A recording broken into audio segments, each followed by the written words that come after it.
اعوذ باللہ من الشیطان الرجیم بسم اللہ الرحمن الرحیم واتل ما اوحی الیک من کتاب ربک لا مبدل لکلماتہ ولن تجد من دونہ ملتحدا واصبر نفسک مع الذین یدعون ربهم بالغداة والعشی یریدون وجهہ ولا تعد عیناک عنہم ترید زینۃ الحیاۃ الدنیا ولا تطع من اغفلنا قلبہ عن ذکرنا واتبع ہواہ وَكَانَ أَمْرُهُ فُرُطًا وَقُلِ الْحَقُّ مِنْ رَبِّكُمْ فَمَنْ شَاءَ فَلْيُؤْمِنْ وَمَنْ شَاءَ فَلْيَكْفُرْ إِنَّا أَعْتَدْنَا لِلظَّالِمِينَ نَارًا أَحَاطَ بِهِمْ سُرَادِقُهَا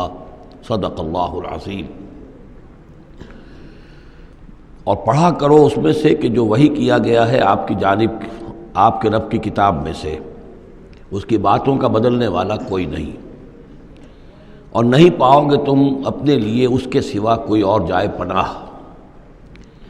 تھامے رکھو، روکے رکھو اپنے آپ کو ان لوگوں کے ساتھ جو پکارتے ہیں اپنے رب کو صبح و شام اور چاہتے ہیں اس کی رضا، طالب ہیں اس کے روئے انور کے، اور نہ دوڑیں آپ کی نگاہیں ان سے ہٹ کر آپ کہ دنیا کو یہ محسوس ہو، یہ مغالطہ ہو کہ ترید و زینت الحیات الدنیا۔ یہ ذرا مشکل مقام ہے قرآن مجید کا کہ بظاہر تو الفاظ یہ ہیں کہ آپ کی نگاہیں دنیا کی زیبائش اور آرائش کی تلاش میں ان فقراء اور غرباء سے ہٹ کر امراء کی طرف نہ اٹھیں، لیکن ظاہر بات ہے کہ حضور صلی اللہ علیہ وسلم کی یہ شان نہیں تھی، لہذا اس میں جو بات سمجھ میں آتی ہے وہ یہ ہے کہ ایسا نہ ہو کہ آپ کے التفات کی وجہ سے دنیا یہ محسوس کرے کہ ان کی نگاہ میں بھی وقت اور اہمیت جو ہے وہ دنیاوی مال و دولت اور اسباب کی ہے۔ کسی داعی حق کے لیے یہ معاملہ بہت ہی نازک ہوتا ہے کہ ایک طرف جو حالات و واقعات ہیں اس کے اعتبار سے، جو حقائق ہیں اس کے اعتبار سے، معاشرے کے جو اونچے طبقات ہوتے ہیں، جو وہاں سرداری یا کسی اور طرح کی سربراہی کے منصب پر فائز ہوں یا ان کے پاس فراوانی ہو دولت کی، اب ظاہر بات ہے کہ ان کا ایک اثر و رسوخ ہوتا ہے معاشرے میں۔ ان میں سے کوئی ایک شخص ایمان لے آئے تو وہ بہت سے لوگوں کے برابر ہو جائے گا، جیسے حضرت عمر رضی اللہ اور ابو جہل کو حضور نے دونوں کو پیش کیا اللہ کے سامنے کہ اللہ ان میں سے ایک کو ضرور میری جھولی میں ڈال دے۔ ظاہر بات ہے کہ اس سے اسلام کو تقویت حاصل ہوگی، اور اس سے یہ ہے کہ جن مسلمانوں پر کا قافیہ تنگ ہوا ہے، جن کو ستایا جا رہا ہے، اگر کوئی بڑا آدمی ایمان لے آئے گا تو ان کو بھی سہارا ملے گا، جیسے کہ حضرت عمر اور حضرت حمزہ کے ایمان لانے کے بعد جو غرباء تھے، فقراء تھے اور جو غلام تھے انہیں ستایا جا رہا تھا، انہیں کچھ ریلیف ملا ہے۔ اس حوالے سے ایک طرف تو اس کی ضرورت ہوتی ہے کہ ان کی طرف توجہ کی جائے، التفات رکھا جائے، تاکہ اگر وہ ایمان لے آئے تو اس سے ایمان کو بھی تقویت ہو، اسلام کو تقویت ہو، مسلمانوں کو بھی فائدہ پہنچے۔ دوسری طرف یہ اندیشہ ہوتا ہے کہ غرباء کا دل نہ دکھے، تیسری طرف یہ کہ لوگ یہ نہ سمجھیں کہ یہ بھی زیادہ جو ہے مدارات کرتے ہیں اور زیادہ التفات کرتے ہیں امراء کی طرف، اہم لوگوں کی طرف، گویا کہ ان کی نگاہوں میں بھی دنیا کی انہی چیزوں کی وقت ہے، انہی چیزوں کی اہمیت ہے۔ تو یہ تین طرف کے چیز سمجھیے کہ یہ چکی دو پارٹوں والی نہیں، تین پارٹوں والی ہے، کہ جس میں کوئی داعی جو ہوتا ہے وہ اس مخمصے میں آ جاتا ہے کہ ایک طرف تقاضا یہ ہے خود تحریک کا، دعوت کا، اس جد و جہد کا، اس کے تقاضے یہ ہیں کہ ان کی طرف التفات ہو، ان کی طرف توجہ کی جائے تاکہ ان میں سے کچھ لوگ ایمان لے آئیں تو کام میں سہولت حاصل ہو، مدد حاصل ہو، لیکن دوسری طرف یہ منفی دو اثرات بھی موجود ہیں۔ تو اس کے مابین جو ہے حکم دیا جا رہا ہے حضور صلی اللہ علیہ وسلم کو کہ بہرحال آپ یہ احتیاط کیجئے کہ یہ تاثر نہ ابھرنے پائے کہ محمد کے نزدیک بھی صلی اللہ علیہ وسلم اصل اہمیت جو ہے وہ دولت مند لوگوں کی ہے۔ وَلَا تُطِعْ مَنْ أَغْفَلْنَا قَلْبَهُ عَنْ ذِكْرِنَا، اور مت کہنا مانیے ان لوگوں کا، یہ جیسا کہ میں نے بارہا عرض کیا ہے کہ دباؤ پڑ رہا تھا سرداران قریش کی طرف سے کہ کچھ ہماری بات مان لیجئے،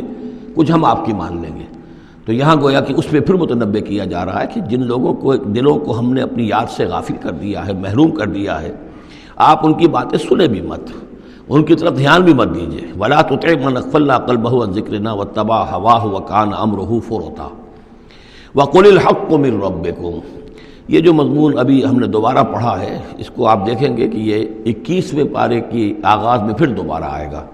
کہ جب بھی شدید کشاکش کا دور آیا ہے تو اس میں یہی ہدایات اللہ تعالیٰ کی طرف سے آئی ہیں حضور کو اور حضور کی وساطت سے تمام اہل ایمان کو،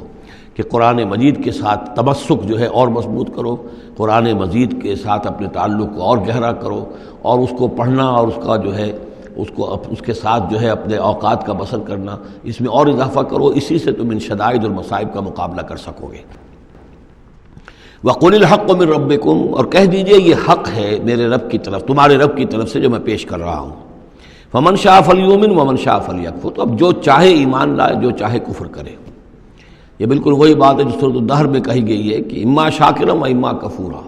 ہم نے پورا اختیار دے دیا، انا ہدیناہ السبیل اما شاکرا و اما کفورا، یہ اختیار ہم نے انسان کو دیا ہے، چاہے شکر گزار بندہ بنے، چاہے کفران نعمت کی روش اختیار کرے۔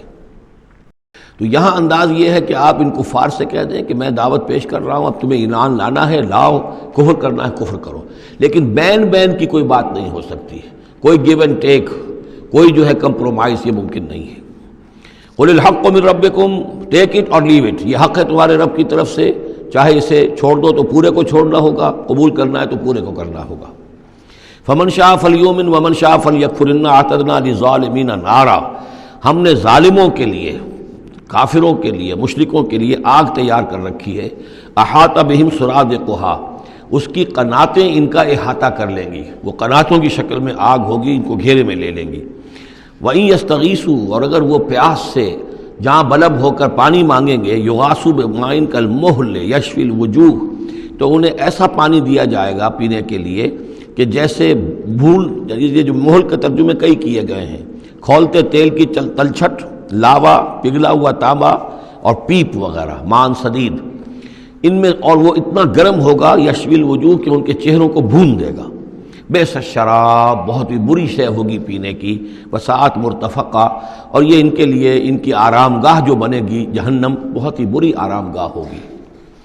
اس کے برعکس وہی سائملٹینیس کنٹراسٹ کا اسلوب، ان الذین آمنوا وعملوا الصالحات، جو لوگ ایمان لائیں اور نیک عمل کریں، انا لا نضیع اجر من احسن عملا، ہمارا یہ اصول نہیں ہے کہ جو لوگ اچھے عمل کریں ان کے اجر کو ہم ضائع کر دیں، ان کا اجر بھرپور انہیں ملے گا۔ اولئک لہم جنات عدن تجری من تحتہم الانہار، یہ وہ لوگ ہیں کہ جن کے لیے ہیں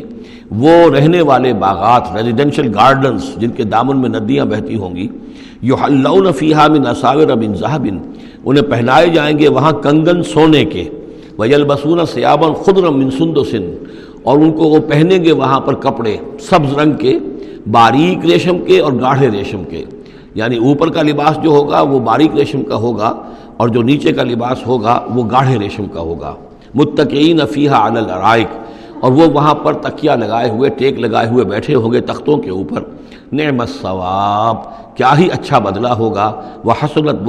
مرتفقہ، اور کیا ہی خوب ان کے لیے آرام گاہ ہوگی۔ صدق اللہ العظیم۔